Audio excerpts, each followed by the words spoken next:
Hey, bonjour à tous et bienvenue dans ce quart d'heure neuro. Donc aujourd'hui, il n'y a que Romain et moi parce que Seb est allé rendre visite à Aurore, Aurore boréale en Laponie. Et donc voilà, il se fait un petit peu plaisir juste en ce début d'année et c'est super. Et donc du coup, on a décidé, oui et non, on a une question qui est arrivée suite à un post que j'ai mis en story ce matin. J'ai Mhm. eu un client qui est venu me voir en bilan postural et donc il a un bon pied plat. Je l'ai mis en story et on me dit, mais est-ce que le pied plat, c'est vraiment un frein à la performance? Donc voilà la question de la semaine. Donc pour dresser le contexte, donc la personne a un pied plat et, et voilà, son objectif, c'est d'aller dans une unité d'élite euh, de la police. Donc, Mhm. voilà. Est-ce que c'est un frein à la performance? Donc, du coup, ce pied plat, qu'est-ce que tu en penses, Romain? Déjà, il faut définir comment toi, par exemple, observes un pied plat. Qu'est-ce que c'est un vrai pied plat? C'est quoi les tests en posturologie ou au travers de RNP? Ok, alors j'ai fait un service, tu l'as bien renvoyé. Alors, donc, Non, mais c'est important. ouais, complètement. Bah, le pied, on va aller le checker sur différentes formes. Déjà, le truc de base, quand on met la personne pieds nus, etc., qu'on commence à prendre des photos, bon, on regarde déjà la dynamique du pied, de ce que ça peut entraîner, au moins de manière biomécanique, au niveau de son Mhm. corps. Parce que des fois, tu peux avoir des pieds plats, vraiment plats, et tu as quand même un genou qui va être bien centré. Des fois, tu as un pied plat et tu vas déjà avoir un genou qui va rentrer vers l'intérieur. Et tu sais, même des fois, quand il y a des pieds vraiment très, très, très plats, tu as même des fois Mhm. les chevilles qui s'écroulent complètement vers l'intérieur, tu vois. Ouais. Donc là, par exemple, bah, pour le cas de ce matin, c'était pas le cas. Il avait un pied plat, il y avait un peu de fonction, mais sans plus. Après, moi, j'aime bien venir quand même tester, c'est le 1. Je Mhm. viens voir en dynamique, est-ce qu'il réagit, est-ce qu'il y a quelque chose, tu vois, est-ce qu'il y a une tension Ouais. dessus, est-ce que c'est que mou, est-ce que c'est que dur, tu vois. Voilà, ça donne déjà une bonne information parce que le pied peut être plat, mais fonctionner quand même correctement, tu vois. Mhm. Et le pied peut être plat et ne pas du tout fonctionner. Là, par exemple, on avait un pied qui n'avait pas forcément un fonctionnement adéquat, tu vois. Ok. Euh, il Il n'y y a avait pas l'angle de trop de Dian problème. aussi. Comment? Tu peux le voir de profil avec l'angle de Dian aussi. Tu peux prendre Ouais, bah ouais, c'est une ça. photo. Après, je mets le pied de profil, comme ça. Je mets Mhm. trois petites, hop, comme ça, c'est trois petites gommettes au niveau bah, de l'arche, hein. Et du coup, on regarde l'angle de Dian. Il y a des normes. OK. Bon, les normes sont ce qu'elles sont, mais ça donne quand même un point de vue entre le moment où le pied, donc les jambes tendues et genoux avancés, ça donne quand même un, un ordre d'idée sur la pose du pied. Est-ce que le pied va bien s'aplatir et bien propulser? Tu vois, est-ce qu'il y a quand même une Mhm. mécanique au niveau de cet angle? Voilà. Ouais, dans les Ça cinq m'intéresse. phases du déroulé de pied. Ouais, c'est ça, Ouais. comme on détaille dans la formation, quoi, tu vois. Mhm. Quand tu es dans la phase pronatrice, supinatrice, etc. Mhm. Parce que de toute façon, le pied va passer dans toutes les phases pendant la Mhm. marche. Donc voilà. Donc, du coup, bah, par, euh, par extension, après, qu'est-ce qu'on va regarder? On va faire un test de marche. On va regarder comment Mhm. le pied se comporte. Là, le pied double PMRF, un peu plus à Mhm. droite qu'à gauche, mais bon, je pense que il y a aussi un PMRF de compensation parce que pour garder une dynamique et pour éviter que ça s'écroule trop, tu vois, il doit ouvrir le pied pour essayer de Mhm. garder, ouais, je pense, une dynamique. Le gros problème, c'est quand il marche trop longtemps, qu'il fait du sport trop longtemps, bah, tu vois, il a mal au pied. Donc déjà, là, on Ok. peut se dire, OK, rien que sur l'anamnèse, hein, Mhm. avant même de passer au test, on se dit, OK, il y a un problème. Le mec, il n'arrive pas à rester debout, à marcher, je sais pas moi, ne serait-ce que une Mhm. heure. Alors je sais que de nos jours, quoi, marcher une heure? Oh, Ouais. c'est beaucoup trop. Non, mais marcher une heure, c'est pas beaucoup en fait pour l'Homo sapiens. Mais du coup, lui, c'est trop parce il a des douleurs, des gènes. C'est problématique, tu vois. Donc il allait Mhm. voir un podo qui doit être formé, je pense, CIES parce qu'il m'a dit, ah bah tiens, on a fait tel test, tel test, tel test, et puis ça ressemble à ça la semelle, mais il n'avait pas la Ouais. semelle sur lui. Il m'a dit, mais il met la semelle que quand il bosse. Parce que quand il bosse, il fait beaucoup de marches, tu vois. Et le reste du temps, il met pas de semelle. Le problème, c'est tu mets une Il travaille tout semelle, le temps. ouais, c'est ça. Mais tu mets une semelle, quelle qu'elle soit, et après tu l'enlèves dès que tu rentres chez toi, bah, ton pied, il repart dans sa physiologie qu'il a adoptée. Mm. Et du coup, le cerveau, il va pas chercher à corriger. Il se dit, OK, bah, c'est cool, en fait. Voilà, moi, je suis bien comme ça et ça me va. Le problème, c'est que là, chez lui, il est pas vieux, il a 30 ans et on commence à avoir des problématiques de genoux, des problématiques de hanches, de lombaires, Mm. etc. Ouais, ouais, Surtout du côté gauche. ok. Voilà, voilà. Et bon, après, là, on parle du pied, mais une horreur sur les Ouais, mais yeux, ça peut être une horreur sur ascendant aussi. Ouais. la mâchoire. Ouais, la mâchoire, Mm. t'as un trou entre deux dents. Alors ça, c'est un truc de dingue, hein. Moi, ça m'éclate parce qu'il y a des gens, ils vont voir bah, des professionnels. Tu vois quand il y a des trous entre deux dents, tu vois. Et, Mm. c'est pas forcément pris en compte. On comble le trou avec Un juste avec un amalgame. petit, ouais, avec un Mm. espèce d'amalgame en coton, tu sais. Et puis là, Mm. boum, on récupère immédiatement de la mobilité, de la force, de la stabilité. Bon, Ouais, voilà, ouais. les tests tu vois, qu'on fait. Donc là, on se dit, OK, il y a quand même pas mal de choses à voir. Sur les tests, bon, il y a les tests, tu sais, en appui bipodal, unipodal, qui Ouais. permettent de voir le valgus, etc. Bon, là, il n'y a pas besoin forcément de ce Mm. test-là pour s'en rendre compte. Et puis au final, les derniers tests que je fais sont les réflexes archaïques et je finis par les pieds. Donc, Mm. donc voilà, Ouais. forcément, là, j'ai un plantaire et Avec un le bas Babinski et le mastique. plantaire, ouais. Ouais, Ouais, les deux, qui... hein. Ouais, les deux. Et donc, c'est là où ça devient aussi problématique parce que le Babaski, bah, il met en place la voûte plantaire déjà, de répartir le pied sur les deux appuis également. Mm. Il aide tout ce qui est dans la démarche, tu vois. Mm. Et puis après, il y a tout ce qui est aussi la libération des hanches et de la mâchoire. Donc ça fait quand même beaucoup de choses qui se corrèlent, tu vois, avec Ouais, tout ce qu'on ouais. constate en fin de compte sur l'ensemble du bilan. Alors, Mm. est-ce que le Ok. pied plat, à mon sens, c'est un signe de performance, de contre-performance? Si derrière l'ensemble des tests qu'on fait montrent que ben, il n'y a pas de tonus, tu vois, au niveau plantaire, tu vois, Mm. quand il, quand il bouge, etc., et qu'il y a des problèmes de réflexe archaïque non intégrés au niveau plantaire, oui, c'est un problème de performance. Parce qu'il y a un déséquilibre Ouais. au niveau du système nerveux central. Il y a un déséquilibre Mm. du coup, là en plus biomécanique, qui va avoir un impact. Donc voilà, là, pied à corriger. Et pas que avec une semelle, avec des exercices, parce que c'est toujours pareil. On enlève cet aspect émotionnel de l'outil qui est juste là, en fait, pour aider, c'est un facilitateur et c'est pas non plus le correcteur principal. Ouais, je suis d'accord. Mais après, derrière, moi, ce que j'aime regarder, c'est dans la dynamique du pied. C'est-à-dire que le pied, on parle de pied plat et tout, c'est souvent observé en statique. Moi, ce qui va m'intéresser beaucoup, c'est en dynamique, à la marche. Si tu ne sais pas Mmh. marcher, tu ne sauras pas courir. Et on sait que les pieds, ils ont un impact énorme sur tout le reste du corps, en fait. Il y a deux personnes que j'aime énormément suivre par rapport à ce qu'ils font. C'est Gary Ward, d'un côté, c'est Anatomy in Motion, qui va beaucoup te parler de la pronation et des régimes de contraction, à savoir qu'il n'y a pas de muscle qui amène en pronation, c'est la gravité qui t'amène en pronation et tu contrôles la pronation par les supinateurs qui se mettent en tension de manière excentrique.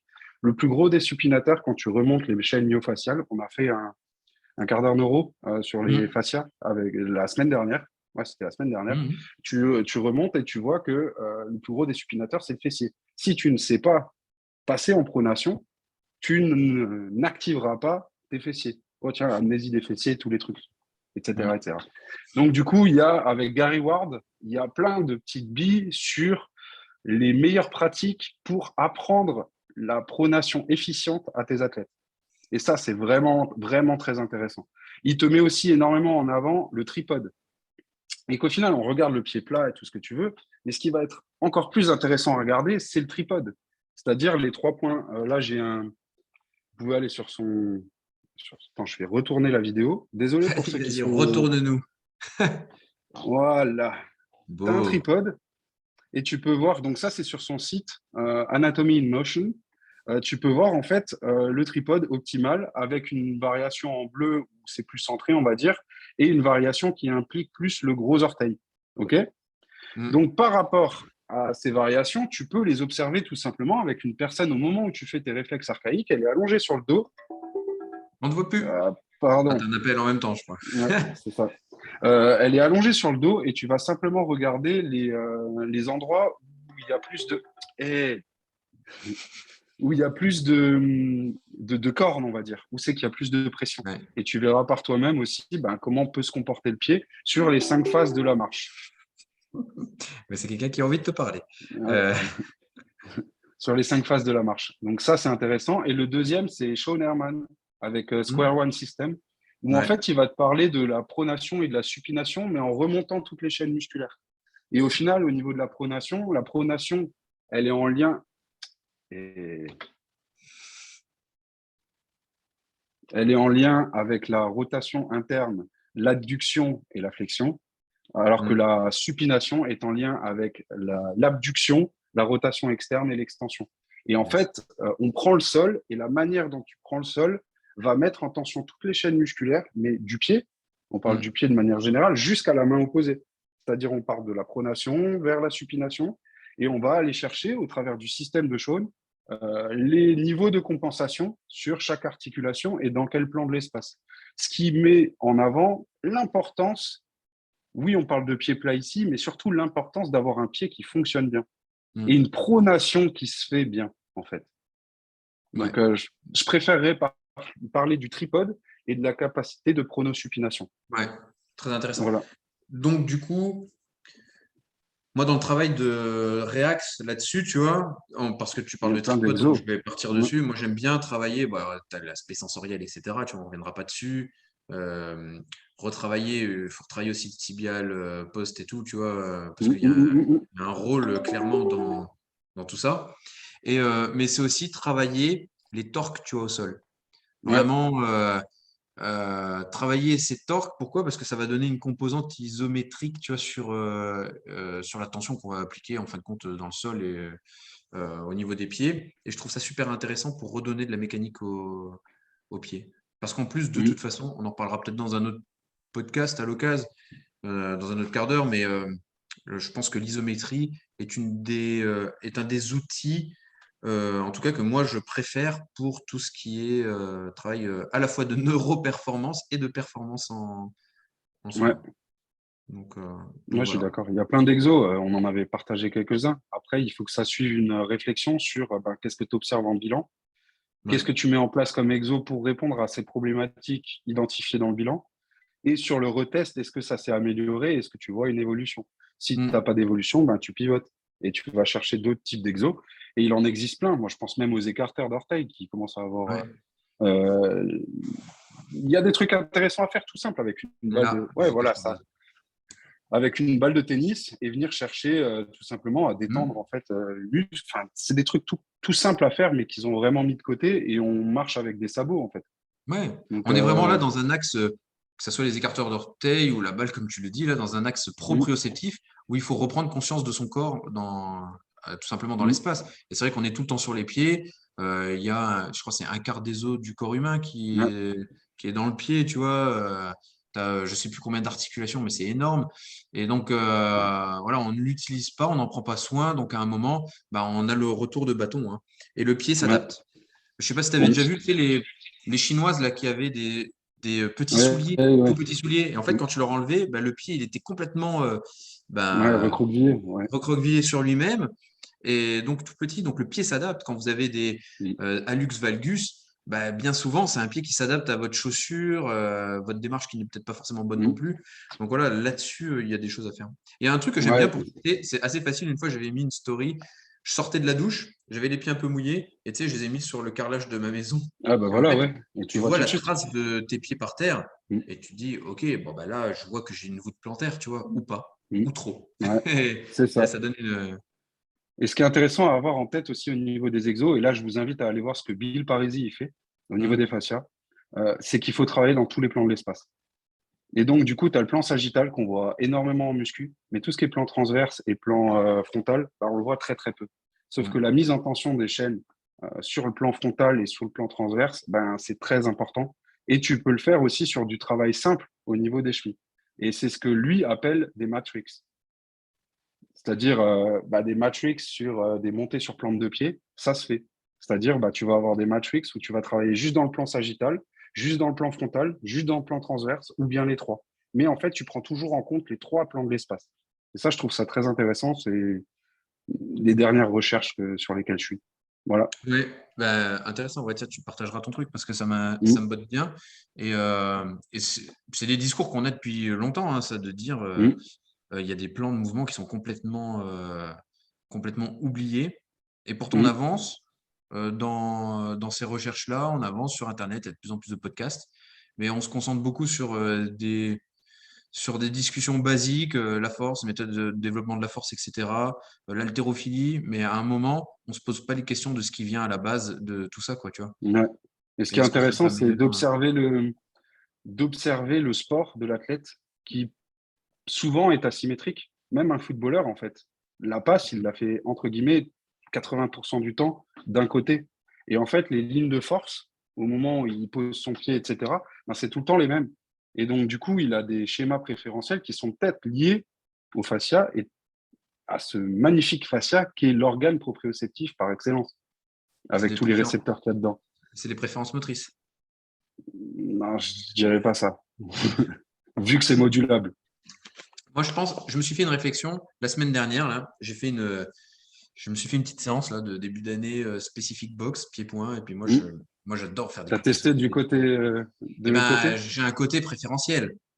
Ouais. Mais pourquoi j'ai un côté préférentiel? Et encore, je viens du monde du karaté, tu vois, donc on bossait Hmm. autant la gauche que la droite à une époque.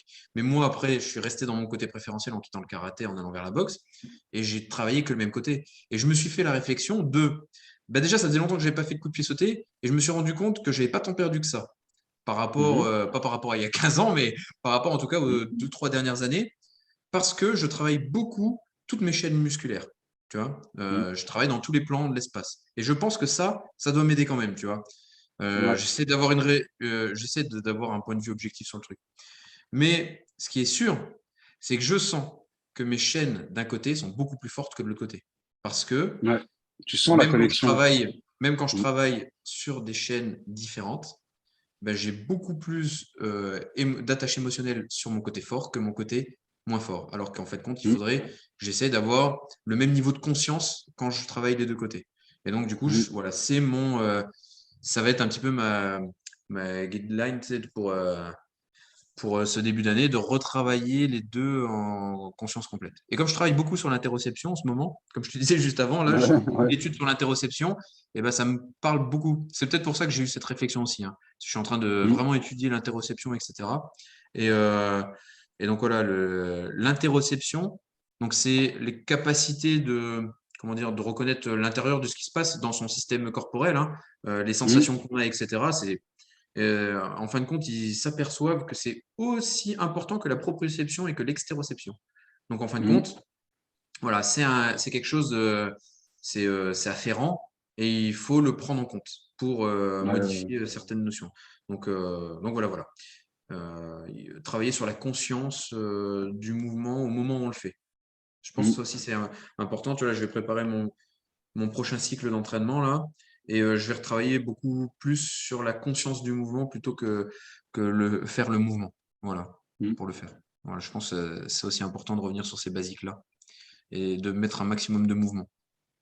Et alors c'est vrai qu'on part un peu en cacahuète sur le mouvement et les plans dans l'espace, On était... mais au niveau facial, ben, on parle la semaine dernière, du coup, dans le quart d'heure sur le fascia, ça en parlait, des chaînes de Myers, mais Hmm. c'est exactement ça, hein. Le pied, il est à la base de plein de chaînes musculaires. Et donc, Hmm. voilà, rebosser les chaînes musculaires dans tous les plans de mouvement, bah, c'est ça qui va peut-être permettre de aussi retravailler le pied convenablement. Ouais, clairement. Et ça implique de sortir des sentiers battus un peu. Ouais, ouais, c'est ça. C'est Avoir voilà, une c'est ouverture d'esprit. hmm. Ouais. Yes. Et c'est pas squat 10h10 machin, non, tu peux le faire Ouais, différemment, tu peux faire plein de trucs différents. ouais. Comment il s'appelle le mec là que je vous avais envoyé en. Ah, le mec que je vous avais envoyé là, qui avait fait ZDF, qui fait du foot américain là. Il fait des super vidéos à chaque fois. Et tu vois, il a toujours des poses Wanna de get pied. fast? Non. Non. Tu sais, il s'entraîne dans son petit home gym là et il a toujours des poses de pied Ah, différentes. Ah, je sais plus comment il s'appelle. C'est une Ouais, super chaîne. J'aime bien sa chaîne parce qu'il met vite ouais, souvent bien en application les préceptes qu'il a fait en ouais, il est passé par ZL, il est aussi passé par euh, ah, oh, je sais plus, pardon. Square. Ouais, non, Franz Bosch. Ah oui, Franz Bosch. Ouais. Et Yes. il est beaucoup, et Franz Bosch, quelque part, c'est une approche faciale de l'entraînement. Ouais. Voilà. Yes. Donc voilà, bah, voilà, il faut tout combiner, il faut tout faire. Et Mm. voilà, il n'y a jamais de Ouais. réponse toute faite. En tout cas, ce qui est du pied, c'est oui, le pied plat, du Ouais. coup, peut-être un problème dans la performance. Encore plus bah, si déjà il y a des douleurs qui ont été créées. Alors après, il faut déterminer Mm. si c'est dû à ça, s'il y a autre chose, etc. ou pas. Mais en tout cas, Donc, il y a des tests pour faire ça, des voilà, tests il y a des simples, que tu tests. as un peu mis en avant, ouais, Ouais. simples. Et Donc, après, derrière, il y a plein de manières, plein d'outils pour jouer dessus. Et tu fais du test-retest pour voir si ça amène des améliorations. C'est C'est ça. pas plus Sinon, si compliqué. tu as, un bac à sable aussi pas loin de chez toi, tu mets du sable par terre là sur ton carrelage, Et tu check, ouais. tu marches dans le sable et tu vas vite fait voir ben, les appuis, la voûte plantaire, le pied, comment il se pose, etc. au sol, ou Ouais, tu te filmes et c'est des fois très très bien. ouais, ouais. Tu te filmes de face, de Ouais. dos, de profil, et tu regardes un peu différence droite-gauche, temps d'appui. C'est 0,6 à 0,85 secondes Hmm. le temps de dérouler de tête. Ouais, c'est dans ces eaux-là. Yes. Bah, Donc, ça pourrait être intéressant d'ailleurs si vous voulez envoyer des photos de vos pieds de côté, de face, de dos, etc. Et on pourrait avoir des discussions là-dessus. Ça permettrait d'avoir un mhm. petit échange. Ça pourrait être sympa. Donc voilà, si vous voulez, Ouais. voilà, vous pouvez nous envoyer ça sur les réseaux sociaux. Il n'y a pas de souci. On a le groupe sur Telegram, la communauté Labo, où on essaie de justement avoir des échanges constructifs là-dessus. Mhm. Ben, n'hésitez pas. Voilà. Salut tout Ben, le monde. à la prochaine. Pardon. Ouais. Et on se retrouve mercredi pour la pratique neuro. À plus! Salut.